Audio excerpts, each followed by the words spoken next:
Hey everyone, welcome back. This is Ankit Bhadoria. I hope you guys are doing absolutely fine in the pandemic.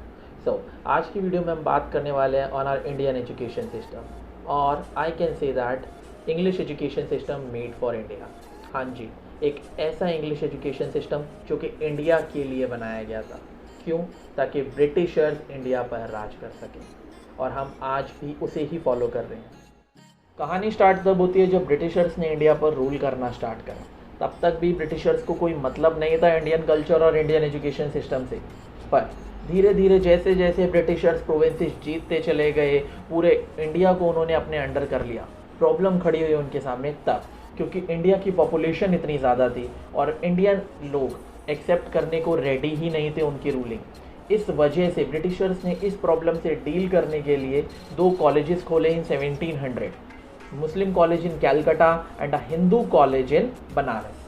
अब इसका simple सा reason ये था ताकि Britishers को India के कुछ एलाइट ग्रुप के स्कॉलर्स मिल सके जो कि खुद वहाँ की प्रोविंसेस को संभाल लें और कोई प्रॉब्लम क्रिएट ना होने दें। बट यहाँ पर ये प्रॉब्लम ख़त्म नहीं हुई, क्योंकि इंडिया एक बहुत बड़ा देश था, बहुत ज़्यादा पॉपुलेशन थी। इसके अलावा इंडिया का खुद का एक इंडिजिनस एजुकेशन सिस्टम भी था और यहाँ पर कोई भी आदमी उस टाइम पर अनएजुकेटेड नहीं था। एक लेवल तक एजुकेशन सबके पास थी, क्योंकि यहाँ पर खुद का एक एजुकेशन सिस्टम था।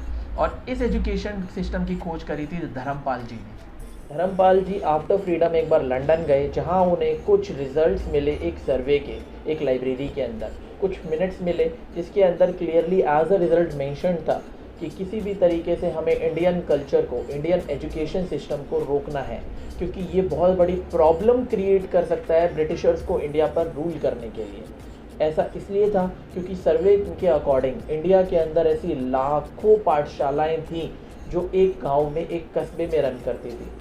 इन पाठशालाओं को रन करने के लिए, चलाने के लिए लोकल मंदिर या फिर मस्जिद फंड करते थे और यहाँ के लोगों को as a literature Ramayan, Mahabharat, Quran ऐसी चीज़ें पढ़ाई जाती थी। इसके अलावा यहाँ पर गीता जैसे श्लोक याद कराए जाते थे एज अ लिटरेचर, और सिर्फ यही नहीं, मैथमेटिक्स और साइंस जैसे सब्जेक्ट्स भी पढ़ाए जाते थे। इस वजह से इंडिया की मैक्सिमम पॉपुलेशन को अपनी रीजनल लैंग्वेज के अंदर पढ़ना या लिखना तो ज़रूर आता था।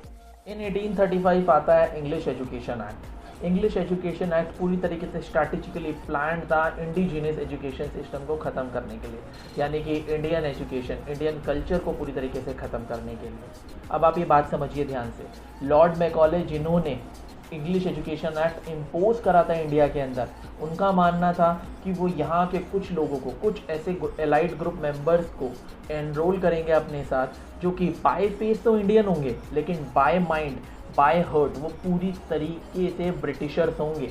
अब आप सोच कर देखिए किस तरीके से स्ट्रैटेजिकली प्लान किया गया था पूरा। इंग्लिश लैंग्वेज स्प्रेड करी गई पूरे देश में इंग्लिश एजुकेशन एक्ट आने के बाद। कॉन्वेंट स्कूल्स खोले गए जो कि यूरोपियन कल्चर पढ़ाते थे। सिर्फ लोगों के ऊपर हैवी टैक्सेस इम्पोज किए जाने लगे जो कि 59% तक थे उनकी कमाई के। इसके अलावा दोस्तों, मंदिर और मस्जिद दोनों पर हैवी टैक्सेस इम्पोज किए गए, जिस वजह से इंडिजिनस एजुकेशन सिस्टम बर्बाद हो गया। लोगों के पास खाने तक के लिए पैसे नहीं थे, भुखमरी फैलने लगी हमारे देश में। अब यहाँ पर यही नहीं हुआ सिर्फ, इसके अलावा रीजनल लैंग्वेज जो थी वो डाउन मार्केट हो गई हमारे खुद के देश में। इंग्लिश लैंग्वेज को प्रेफरेंस दी जाने लगी और जिसको इंग्लिश नहीं आती थी उसको नीची नज़रों से देखा जाने लगा, अनपढ़ मानने लगे। हमारी खुद की मातृभाषा सेकंड लैंग्वेज बनकर रह गई। और सबसे दुखद बात यह है कि हमारे देश में ये आज भी कॉन्टिन्यूड है। इंग्लिश एजुकेशन एक्ट पूरी तरीके से स्ट्रैटेजिकली प्लान्ड था कि इंडियंस किसी भी तरीके से ब्रिटिशर्स की गुलामी करें, और वही हम आज फॉलो करते हुए आ रहे हैं। जब हमें फ्रीडम मिली थी तब हमारे पास मौका था कि किसी भी तरीके से हम अपने एजुकेशन सिस्टम को डीकॉलोनाइज कर लें, लेकिन ऐसा हुआ नहीं, क्योंकि कभी इस बात पर किसी ने ध्यान ही नहीं दिया। एज अ रिज़ल्ट आज ये हुआ है कि इंडियन यूथ को हमारे खुद के कल्चर, हमारे खुद की लैंग्वेज में कोई इंटरेस्ट ही नहीं रहा है। इंग्लिश सॉन्ग सुनते हैं हम लोग, इंग्लिश मूवीज़ देखते हैं, इंग्लिश फेस्टिवल्स को भी फॉलो करते हैं, लेकिन अपने खुद के कल्चर को आज हम आउटडेटेड मानने लगे हैं। आज आप जानकर शॉक्ड हो जाएंगे कि सुप्रीम कोर्ट में आज भी केस की प्रोसीडिंग्स में सिर्फ इंग्लिश यूज़ होती है। आज अगर कोई इंग्लिश गलत बोलता है तो उसे हम नीची नज़रों से देखते हैं, उसका मजाक बनाने लग जाते हैं, उसे अनपढ़ समझ लेते हैं। लेकिन वहीं अगर कोई फॉरेनर हिंदी टूटी फूटी भी बोल देता है ना, तो हम बहुत जल्दी खुश हो जाते हैं। आज सही मायनों में ना हमें जापान, चाइना और रशिया जैसे देशों से सीखना चाहिए, जो कि आज भी यूरोपियन कंट्रीज से आगे हैं, लेकिन इंग्लिश को बिल्कुल भी इंपॉर्टेंस नहीं देते।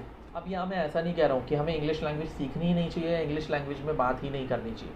द पॉइंट हेयर इज़ कि हमें अपनी कल्चर, अपनी लैंग्वेज, अपनी रीजनल लैंग्वेजेस को उतनी ही इंपॉर्टेंस देनी चाहिए जितनी हम इंग्लिश लैंग्वेज को देते हैं। इसके अलावा ग्लोबलाइजेशन का ज़माना है, जितनी हम लैंग्वेजेस सीखेंगे उतना हमारे लिए बेनिफिशियल है। इन अ नटशेल हमें भी कुछ एक ऐसे स्ट्रिक्ट डिसीजंस लेने हैं, हमें भी कुछ एक ऐसे स्ट्रिक्ट स्टेप्स लेने पड़ेंगे जो कि ना जाने कितने देश ले चुके हैं। So that's all for the video अगर आपको फैक्चुअल लगा, इंटरेस्टिंग लगा, then don't forget to share. Thanks for watching and stay safe.